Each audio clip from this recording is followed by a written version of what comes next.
Election commission کو بھیج دیا گیا ہے اسپیکر صاحب کی طرف سے۔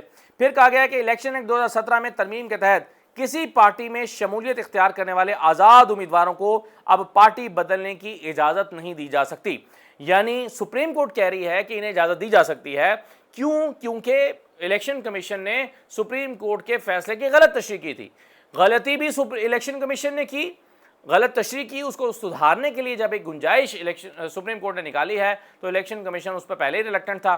اس کو اسپیکر قومی اسمبلی نے کہہ دیا ہے کہ بھائی اتنے عرصے کے بعد جو ہے وہ آزاد امیدواروں کو پارٹی بدلنے کی اجازت نہیں دی جا سکتی، حالانکہ سپریم کورٹ کہہ رہا ہے دی جا سکتی ہے۔ سپریم کورٹ کے فیصلے کے مقابلے میں اپنا ایک فیصلہ اسپیکر قومی اسمبلی نے جاری کر دیا۔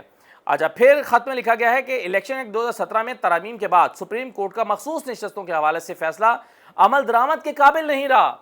اب وہ کہتے ہیں اس پر عمل درآمد نہیں ہو سکتا کیونکہ ایکٹ میں ترمیم کی جا چکی ہے الیکشن ایکٹ میں، تو اس پر جو ہے وہ اس پر عمل درآمد ہی نہیں ہو سکتا، یہ عمل درآمد کے قابل ہی نہیں رہا فیصلہ۔ واضح دو ٹوک انداز میں لکھ دیا ہے، اسی لیے میں نے شروع میں کہا کہ یہ تصادم ہے، یہ تصادم کی طرف بڑھا جا رہا ہے، اور صاف صاف کہہ دیا کہ جناب اس فیصلے پر عمل درآمد آپ نے نہیں کرنا۔ اور پھر اپنی ایک آئینی تشریح خود قومی اسمبلی کے اسپیکر نے کر دی ہے۔ وہ کہتے ہیں کہ ترمیم شدہ الیکشن ایکٹ کو سپریم کورٹ کے فیصلے پر فوقیت حاصل ہے۔ یہ ایک ایسا آئینی نکتہ ہے جس کی تشریح تو سپریم کورٹ نے کرنی ہے کہ بھائی کس سے فوقیت حاصل ہے، سپریم کورٹ کے فیصلے کو فوقیت حاصل ہے یا سپریم کورٹ کے فیصلے کو غیر مؤثر بنانے کے لیے الیکشن اور جو قومی اسمبلی کی طرف سے کی جانے والی قانون سازی ہے اس کو فوقیت حاصل ہے۔ یہ تشریح خود سپریم کورٹ نے کرنی ہے، لیکن یہ تشریح قومی اسمبلی کے اسپیکر کر رہے ہیں اور کہہ رہے ہیں کہ جی اس کو جو قومی اسمبلی کی طرف سے پیش کی گئی ترمیم ہے، پاس کی گئی ترمیم ہے، اس کو فوقیت حاصل ہے، خود ہی یہ فیصلہ سنا دیا ہے۔ پھر اسپیکر صاحب نے لکھا ہے کہ الیکشن کمیشن کی ذمہ داری ہے کہ پارلیمنٹ کی جانب سے بنائے گئے قوانین کا احترام کرتے ہوئے جمہوریت اور پارلیمانی بالادستی کے اصولوں کو برقرار رکھے۔ آرڈر جاری کر رہے ہیں، یہ الیکشن کمیشن کو آرڈر جاری کر رہے ہیں، حالانکہ الیکشن کمیشن کسی کے آرڈر کا پابند نہیں ہے۔ الیکشن کمیشن ایک خود مختار آئینی ادارہ ہے جس نے اپنے خود فیصلہ کر کے اس کو امپلیمنٹ کرنا ہے، وہ قومی اسمبلی کے اسپیکر یا قومی اسمبلی کی ہدایات کا پابند نہیں ہے۔ قومی اسمبلی کے کسی بھی فرد کی طرف سے دیے گئے آرڈرز ہیں وہ الیکشن کمیشن پر بائنڈنگ نہیں ہیں، مگر اس کے باوجود آرڈرز جاری کیے گئے ہیں۔ اب آپ دیکھیے کہ الیکشن کمیشن کے بعد جواز آ گیا۔ اب اگر کنٹمپٹ میں بلایا جاتا ہے یا ان کو پوچھا جاتا ہے تو پہلی بات تو قاضی فیصل ان کے حق میں کھڑے ہو جائیں گے، کہیں گے جی یہ تو دونوں پارلیمان سپریم ہے اور الیکشن کمیشن تو ایک خود مختار آئینی ادارہ ہے، ان کو کیسے کنڈیم کی جا سکتی ہے۔ لیکن اگر اس پر 8 ججز جو کہ کانسیکوینسز کی بات کر چکے ہیں کہ اس کے اثرات ہوں گے، کانسیکوینسز ہوں گے، اگر اس کے کانسیکوینسز کی طرف بڑھا جائے گا تو الیکشن کمیشن کہہ دے گا کہ دیکھیے یہ تو قومی اسمبلی کے اسپیکر کی طرف سے ہمیں خط لکھا گیا، ہم کیا کرتے ہیں، ہمیں تو یہ بتایا گیا ہے۔ تو ڈیلے کرنے کے کا جو میکانزم ہے وہ بیسیکلی اس خط کے ذریعے بنایا گیا ہے اور وہ ہمیں واضح دکھائی دے رہا ہے۔ اچھا، دوسری بات یہ ہے، ایک تو یہ ہوا ہے آج، دوسرا یہ ہے کہ پریکٹس اینڈ پروسیجر بل جو کہ عمر عطا بندیال صاحب کے زمانے میں لایا گیا تھا، اور اس کا مقصد یہ تھا کہ عمر عطا بندیال صاحب کے بعد جو 2 ججز بنتے ہیں اس میں جو ہے وہ اکثریت حاصل ہو جائے گی۔ سردار طارق مسعود تھے اور جو ہے وہ ایک اور سینئر جج تھے، تو یہاں قاضی فیصل صاحب مل جائیں گے، سردار طارق مسعود مل جائیں گے، تو ان کے نتیجے میں پھر کیا ہوگا کہ ایک کمیٹی کے اندر ایک اکثریت ہو جائے گی، جو چاہیں گے فیصلے کریں گے۔ لیکن پھر کیا ہوا، سردار طارق مسعود جو ہیں وہ ریٹائر ہو گئے، اعجاز الحسن گھر چلے گئے اور منیب اختر صاحب بینچ میں شامل ہو گئے۔ اب منصور علی شاہ صاحب کا بہت سارے حوالوں سے نقطہ نظر وہی ہے جو جسٹس منصور کا ہے، خاص طور پر یہ 8-5 کا جو فیصلہ آیا تھا مخصوص نشستوں والے معاملے پر، جسٹس منصور علی شاہ اور جسٹس منیب کا نقطہ نظر ایک ہے۔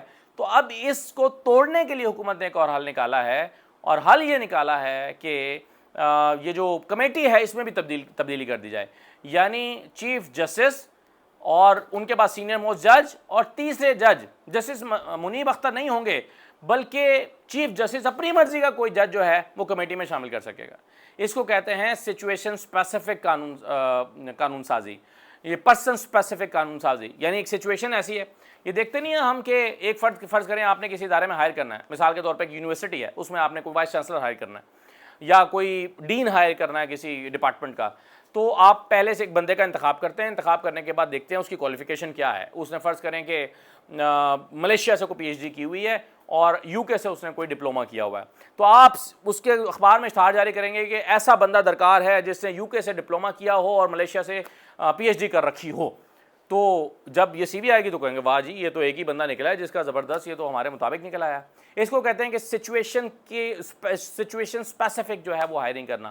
یہاں پر بھی یہی ہو رہا ہے کہ آپ ایک خاص یعنی پرسن اسپیسیفک ایک جو ہے وہ یا ایک سچویشن کے مطابق آپ قانون سازی کر کے اور آپ اس سچویشن کو ہینڈل کر رہے ہیں. تو پھر قانون کو جب آپ نے موم کی ناک بنانا ہے تو اس کا فائدہ کیا ہے؟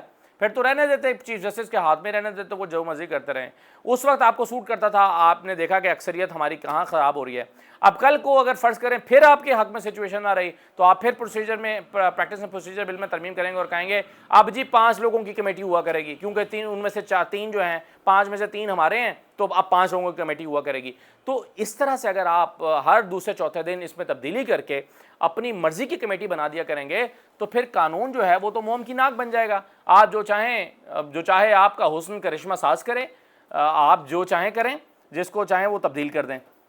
اور آخری چیز جو ہے وہ اسلام آباد ہائی کورٹ نے جو آج تماشا کیا ہے کہ طارق محمود جہانگیری صاحب کو کئی ہفتوں تک ان کا فیصلہ محفوظ رکھنے کے بعد کہ جی وہ جو ٹرائبونل اسلام آباد میں بنے ہوئے ہیں وہ طارق محمود جہانگیری صاحب کو تبدیل کرنے کا جو ایک الیکشن کمیشن نے ڈرامہ کیا تھا اس کو روک لیا.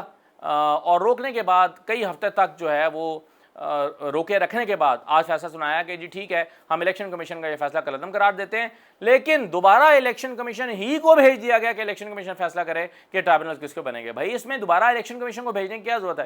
جو ٹرائبونل بن گیا ہے وہی ٹرائبونل ہے، وہی فیصلہ کرے گا، وہی سننا چاہیے، اسی کو سننا چاہیے. اس کو تبدیل کرنے کی ضرورت کیوں محسوس ہوئی ہے؟ اس کو تبدیل کرنا کیوں ضروری ہے؟ اس کو کیوں تبدیل کیا جا رہا ہے؟ کوئی وجہ ہے طارق محمود جہانگیری پہ؟ کوئی اعتراض ہے؟ اگر اعتراض ہے تو خود ریمارکس دیے تھے چیف جسٹس اسلام آباد ہائی کورٹ نے، جسٹس عامر فاروق نے، کہ کیا اعتراض ہے ان کے اوپر. جب کوئی اعتراض نہیں ہے تو واپس الیکشن کمیشن کے پاس کیوں بھیجا ہے؟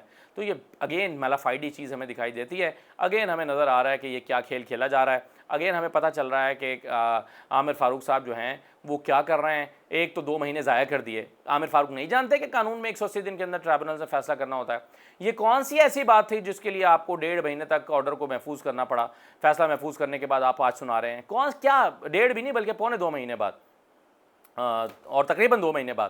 تو آپ کو کیسی کیا ضرورت پیش آئی تھی اس فیصلے کو محفوظ کرنے کی؟ وقت ضائع کرنا مقصود تھا کہ یہ وقت بس کسی طرح سے ضائع کیا جائے. کیا عامر فاروق نہیں جانتے کہ 180 دن کے اندر ٹرائبونل سے فیصلہ دینا ہوتا ہے؟ تو سب نے مل کر قوم کا اور آئین کا اور ملک کا مذاق بنا کے رکھا ہوا ہے اور قوم سب دیکھ رہی ہے. یہ جو آج سمجھ رہے ہیں نا کہ ہم چلاکیاں کھیل رہے ہیں اور جی چلاکیوں کے ساتھ ہم کر رہے ہیں، سب کو پتہ چل رہا ہے کہ کیا ہو رہا ہے. آئین کو جس طرح سے مذاق بنایا ہے، کیا کل نواز شریف دوبارہ انہوں نے سیاست نہیں کرنی؟ کیا شہباز شریف نے دوبارہ سیاست نہیں کرنی؟ کیا وہ اپوزیشن میں نہیں جائیں گے؟ اور جب وہ اپوزیشن میں جائیں گے تو وہ آنے والی حکومتوں کو جو چیزیں سکھا کر جا رہے ہیں ان کو وہ یہ سب کرنے سے کیسے منع کریں گے؟ کیسے شور شرابہ کریں گے؟ کیسے وہ اپنا نقطہ نظر بدلیں گے؟ تو آج میرا خیال ہے یہ فیصلہ شہباز شریف اینڈ کمپنی کو سوچ کر کرنے کی ضرورت ہے، لیکن شاید یہ فیصلے شہباز شریف اینڈ کمپنی کر ہی نہیں رہے. شاید فیصلے کہیں اور سے ہو رہے ہیں. اجازت دیجیے. اللہ حافظ.